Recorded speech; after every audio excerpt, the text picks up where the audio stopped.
Assalamualaikum warahmatullahi wabarakatuh. Perkenalkan, saya Angela Kurnia, mahasiswa dari IKIP Budi Utama Malang, Prodi Pendidikan Bahasa dan Sastra Indonesia. Kali ini, saya akan mereview pembelajaran mata kuliah profesi pendidikan dari materi pertama hingga materi ke-6. Baik, langsung saja. Pada pertemuan pertama, membahas mengenai konsep dasar profesi pendidikan. Pada pertemuan kemarin, kelompok yang membahas profesi pendidikan ini mengatakan bahwa profesi pada hakikatnya adalah suatu pernyataan atau suatu janji terbuka yang menyatakan bahwa seseorang itu mengabdikan dirinya pada suatu jabatan atau pelayanan karena seorang tersebut merasa terpanggil untuk menjabat pekerjaan itu. Poin yang dibahas selanjutnya adalah profesi guru. Guru mempunyai peranan yang amat penting dalam upaya pendidikan. Menurut Ronan Brand, dalam tajuk Rencana Educational Leadership Maret lalu, mencatat hampir semua usaha reformasi di bidang pendidikan seperti pembaharuan kurikulum dan penerapan metode mengajar baru pada akhirnya bergantung kepada guru. Dan ciri-ciri guru profesional dalam bidang apapun, profesional seseorang ditunjang oleh 3 hal. Dan tanpa ketiga hal ini dimiliki, sulit seseorang mewujudkan profesionalismenya, yaitu keahlian, komitmen, dan skill yang relevan. Ketiga hal itu pertama-tama dikembangkan melalui pendidikan prajabatan dan selanjutnya ditingkatkan melalui pengalaman dan pendidikan atau latihan dalam jabatan tersebut. Untuk menjadi profesional, seorang guru dituntut untuk memiliki beberapa hal. Yang pertama, guru harus mempunyai komitmen pada murid dan proses belajarnya. Ini berarti bahwa komitmen guru adalah kepada kepentingan siswanya. Kedua, guru harus menguasai secara mendalam bahan atau mata pelajaran yang akan diajarkan, serta cara mengajarkannya kepada siswanya. Yang ketiga, guru harus bertanggung jawab memantau hasil belajar murid melalui berbagai teknik evaluasi, mulai cara pengamatan dalam perilaku sampai tes hasil belajar. Suatu hal lagi yang menentukan penampilan profesional guru adalah sejauh mana ia menguasai prinsip-prinsip pedagogi secara umum maupun didaktik metodik secara khusus yang berlaku pada setiap mata pelajaran.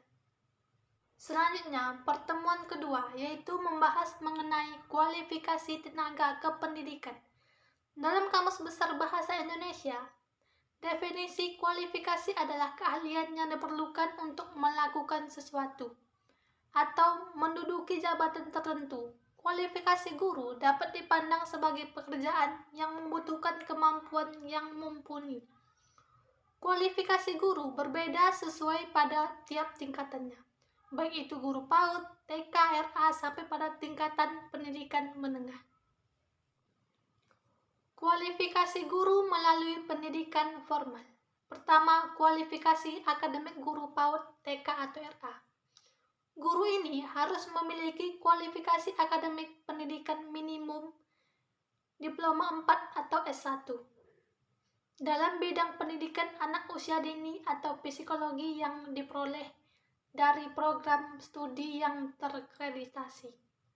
Yang kedua, kualifikasi akademik guru SD atau MI, atau dalam bentuk lain yang sederajat, harus memiliki kualifikasi akademik pendidikan minimum diploma 4 atau sarjana dalam bidang pendidikan SD atau MI, atau PGSD atau PGMI, dan pada kualifikasi guru pada jenjang yang terkreditasi.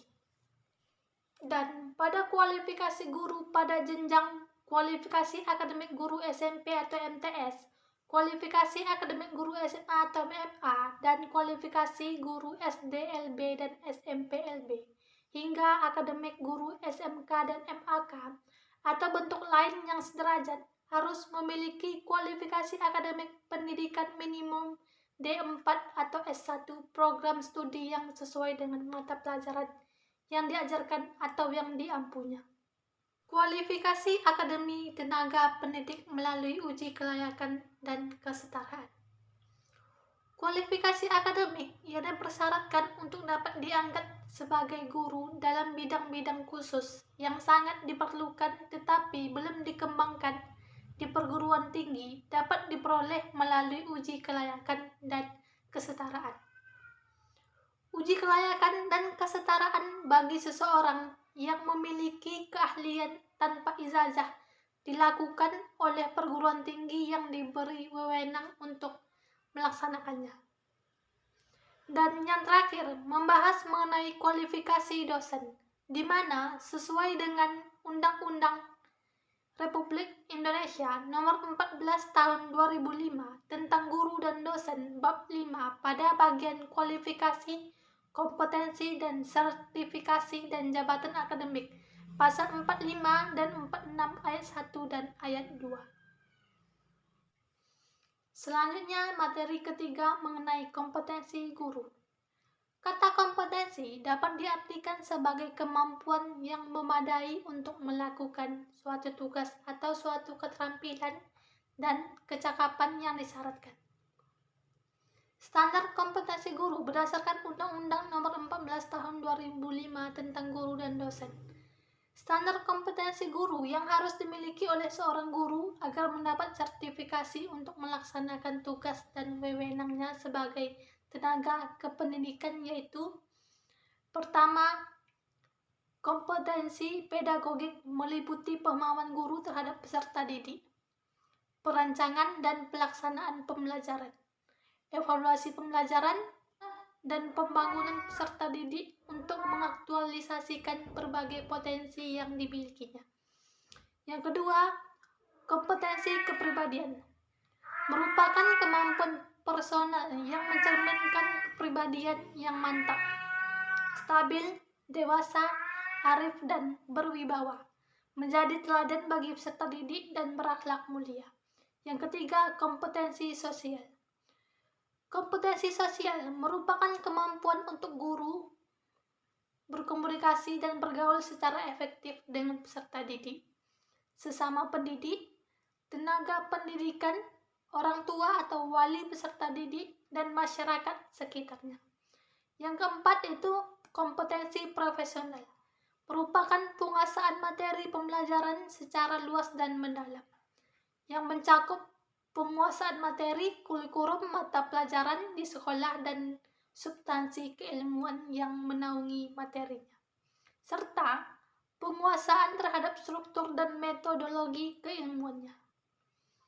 Dan manfaat kompetensi guru sebagai acuan pelaksanaan uji kompetensi, penyelenggaraan diklat, dan pembinaan maupun acuan bagi pihak yang berkepentingan terhadap kompetensi guru untuk melakukan evaluasi pengembangan bahan ajar dan sebagainya bagi tenaga pendidikan. Kita beralih ke materi keempat, yaitu mengenai mengidentifikasi kompetensi pendidikan.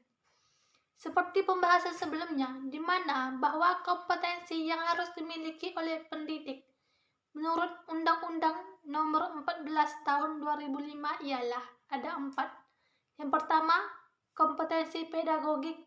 Yang kedua, kompetensi kepribadian. Yang ketiga, kompetensi sosial. Dan keempat, kompetensi profesional.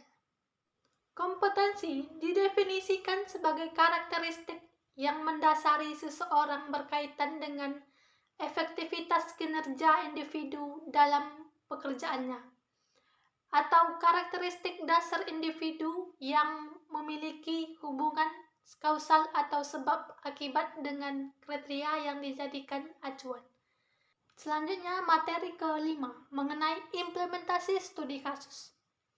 Studi kasus dapat diartikan sebagai proses penyelidikan atau pemeriksaan secara mendalam, terperinci dan detail pada suatu peristiwa tertentu atau khusus yang terjadi. Studi kasus dapat diperoleh dari metode-metode penelitian formal. Jenis-jenis implementasi studi kasus yaitu: pertama, studi kasus eksplanatory.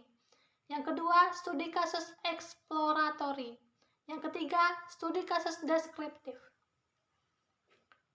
Kegunaan studi kasus mendorong sekolah untuk mengadakan evaluasi dan dapat mengembangkan penyelidikan latar belakang individu. Contoh implementasi studi kasus penelitian dilakukan untuk mengetahui bagaimana perkembangan seseorang anak yang dibesarkan oleh orang tua tunggal atau single parent. Dan penelitian yang dilakukan kepada anak yang mengalami isolasi atau diabaikan kehadirannya sampai anak tersebut menginjak usia 12 tahun. Selanjutnya, materi ke-6 membahas mengenai kompetensi sosial.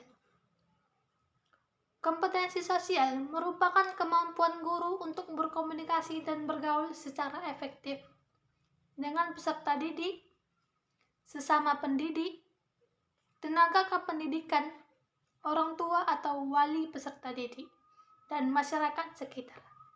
Hal tersebut diuraikan dalam RPP tentang guru bahwa kompetensi sosial merupakan kemampuan guru sebagai bagian dari masyarakat yang sekurang-kurangnya memiliki kompetensi untuk berkomunikasi secara lisan, tulisan, isyarat, dan menggunakan teknologi informasi dan komunikasi secara fungsional. Menurut Sosial Gulota dan kawan-kawan, mengemukakan beberapa aspek kompetensi sosial, yaitu pertama, kapasitas kognitif merupakan hal yang mendasari keterampilan sosial dalam menjalani dan menjaga hubungan interpersonal positif.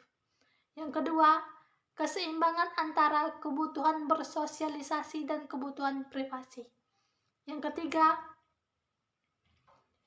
keterampilan sosial dengan teman sebaya merupakan kecakapan individu dalam menjalani hubungan dengan teman sebayanya, sehingga tidak mengalami kesulitan dalam menyesuaikan diri dengan kelompok lain dan dapat terlibat dalam kegiatan kelompok-kelompok lainnya. Selanjutnya, indikator kompetensi sosial. Pada kompetensi sosial, masyarakat adalah perangkat perilaku yang merupakan dasar bagi pemahaman diri dengan bagian yang tidak terpisahkan dari lingkungan sosial serta tercapainya interaksi sosial secara objektif dan efisien. Selanjutnya, peran guru dalam masyarakat. Guru memegang peranan sebagai wakil masyarakat, memikul tanggung jawab yang lebih besar, yakni bekerja sama dengan mengelola pendidikan lainnya di dalam lingkungan masyarakat. Untuk itu, guru harus lebih banyak melibatkan diri dalam kegiatan di luar sekolah. Sekian pembahasan materi dari saya. Saya Angela, memohon maaf apabila terdapat banyak kesalahan. Saya akhiri. Wassalamualaikum warahmatullahi wabarakatuh.